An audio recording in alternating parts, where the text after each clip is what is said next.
Greetings, students. This week, we're going to talk about the traits, the characteristics, and the qualities of successful students.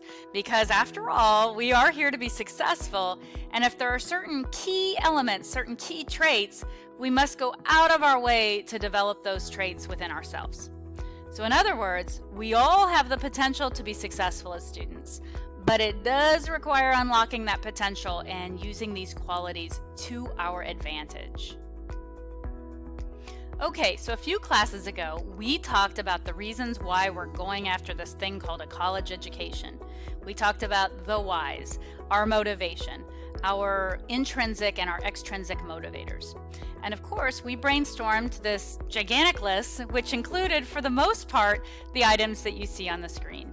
Getting a good education, getting a good job, career, and calling, having the good life, whatever that entails for us, and also being the very best version of ourselves, among other reasons that we listed. So when we talk about getting these four things, getting the good education, getting the good job, having the good life, and becoming the best version of ourselves, we're actually making one major assumption if we follow the education route. And I'm asking you all, what is that assumption? To get those things that you see on the screen, what kind of a student do we need to be? And it may seem obvious, but the assumption is that you are a successful student, right? The assumption is that you are successful at college. You want to be excellent so you can move on to getting and having those things that we've mentioned in our brainstorming list. But that now asks the next question, what is being a successful student? What does that entail? Now, in one of our activities, we already took a little bit of time to talk about what success in college means to us personally. But I'd like to extend that conversation just a little bit further.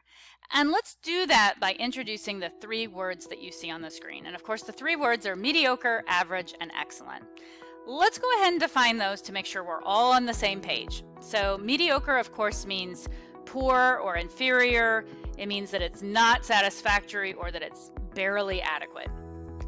Average, I think most of us got that one. It's okay, middle of the road. It's not the highest or the lowest.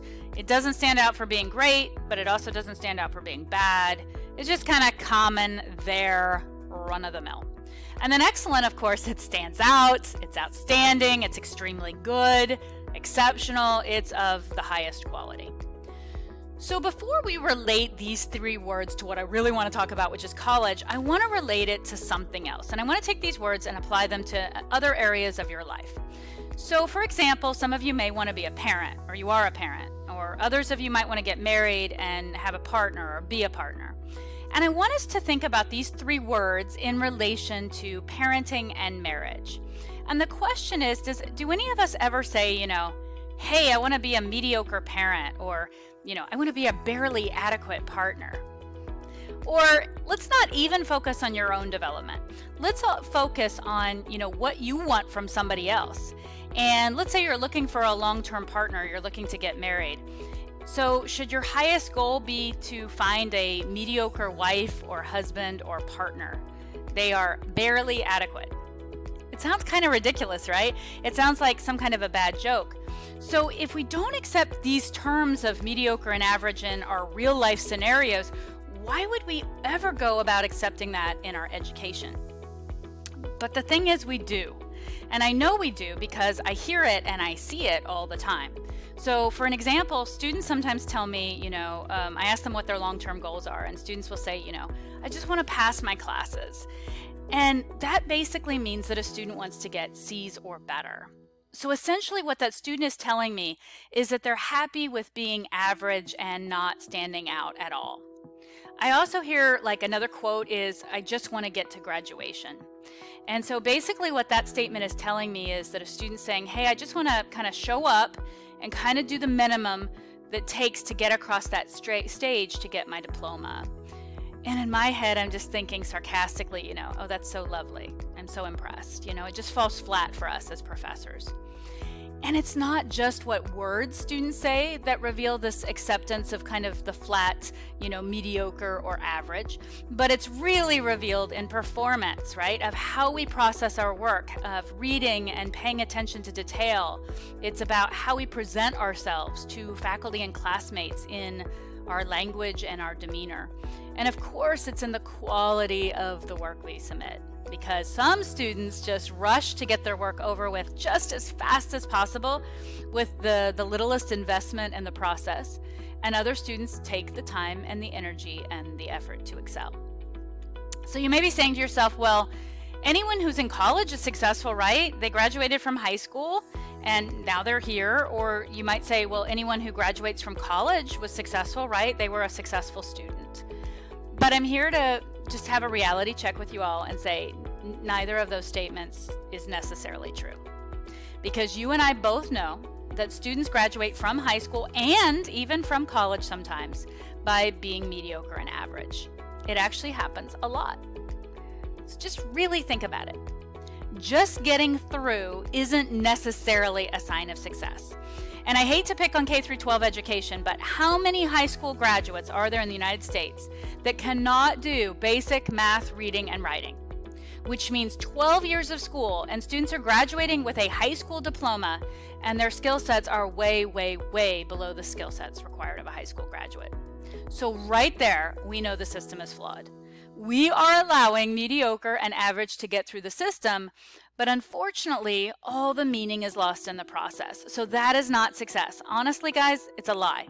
It's a hollow victory.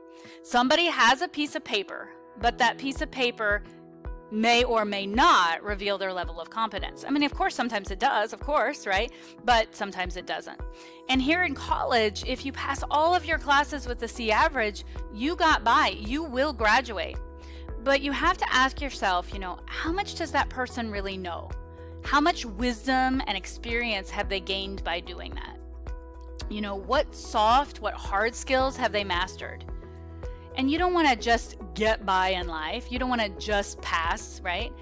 Where and when did we start accepting those words when we refer to ourselves? So let's stop doing it if we are doing it. No more mediocre, no more average. And our new word of the day, our new word of the year, and of our life is excellence. So for ourselves, for yourself, let's start striving for excellence. To truly appreciate what I mean by this word excelling and not just passing, not just being average and mediocre, let's look at how this all plays out in our careers, right? That's something we're all striving for. So let's say someone is going to be a doctor, so you can see it on the screen, and they just get by in their medical program with C's.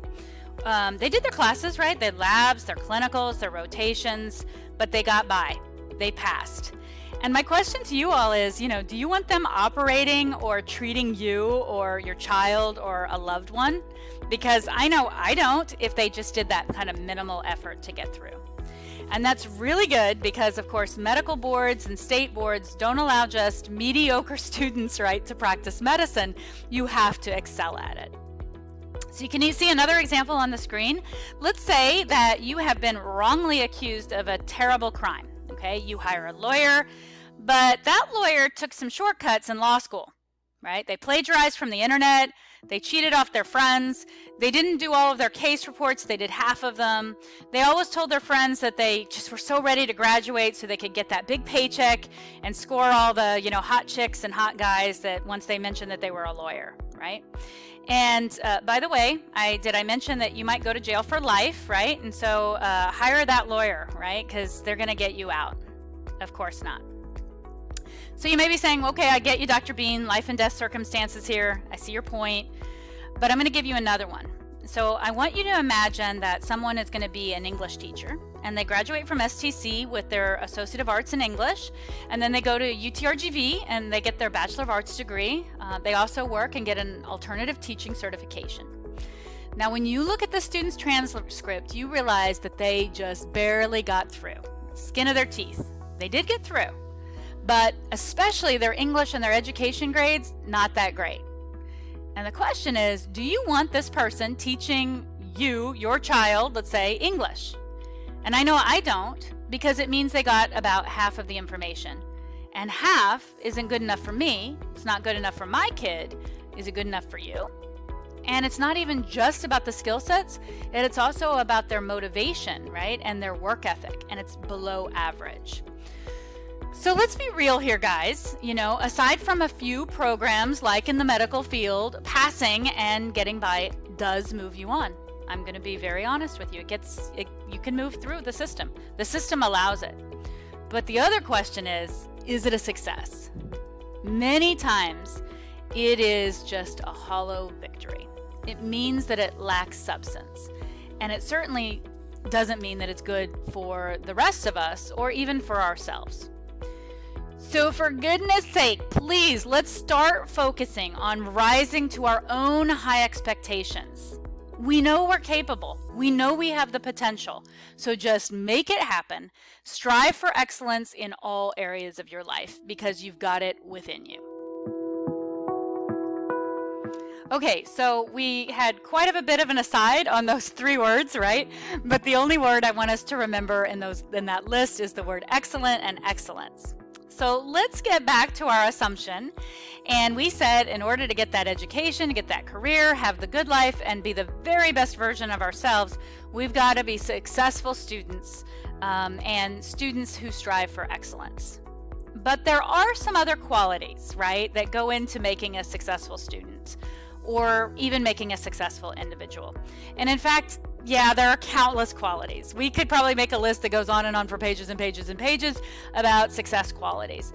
But a lot of times when we talk about success, we talk about certain foundational qualities, what are the absolutes? And so in this lecture, what I'd like to do is I'm going to share a few, 6 to be exact, of the foundational qualities for being a successful student. And of course, as the semester progresses, we're going to add more traits, but for this particular lecture, we're going to focus on 6 traits in depth. Okay, Dr. Bean's first trait of a successful student is that, you see it there on the screen, he or she accepts personal responsibility, drum roll. In other words, successful students are personally responsible for creating the outcomes and the experiences of their lives.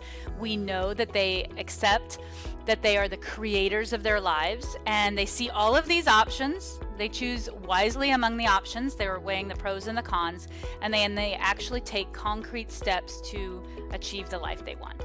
They're not spinning their wheels. They're not wasting time complaining, blaming, making excuses, and then still doing the same ineffective actions.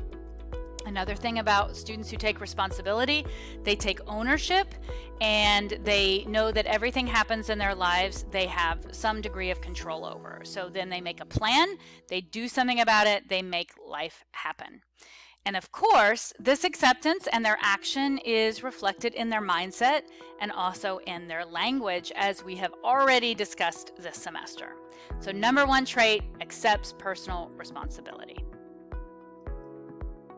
The second trait of a successful student is that they need to have self-motivation, or what we can say inner motivation. And basically what self-motivation is, it's the ability to do what needs to be done without influence from other people or situations. So we've got the reins, we've got the control. And motivation is what gets you started, it's what gets you moving. And it stems from a combination, we've talked about this before, of what you value, the value you place on something, and also on the likelihood that you have of making that thing happen. And in the case of college, if you think that it has high value and that it's going to benefit you, you're going to be more motivated. And also, if you think it's likely that you're going to earn the degree with a reasonable effort, you're going to be more motivated. So the bottom line here is you have to see value in the outcomes, which are the end results, and you also have to see value in the experiences, which is the process, and you have to believe that you can make it happen. If you've got those things down, you are motivated. So if you can find some kind of a reason why you are doing something, your motivation is high. So I always say, look for the why. Why are you doing this? What is your push? So if you don't have a why, it's really hard to find the motivation. And in fact, there's a philosopher, Friedrich Nietzsche, who said, he who has a why to live for can endure almost anyhow. So if you're struggling some days finding the motivation, try to find one reason why, and that reason then will push you to be successful.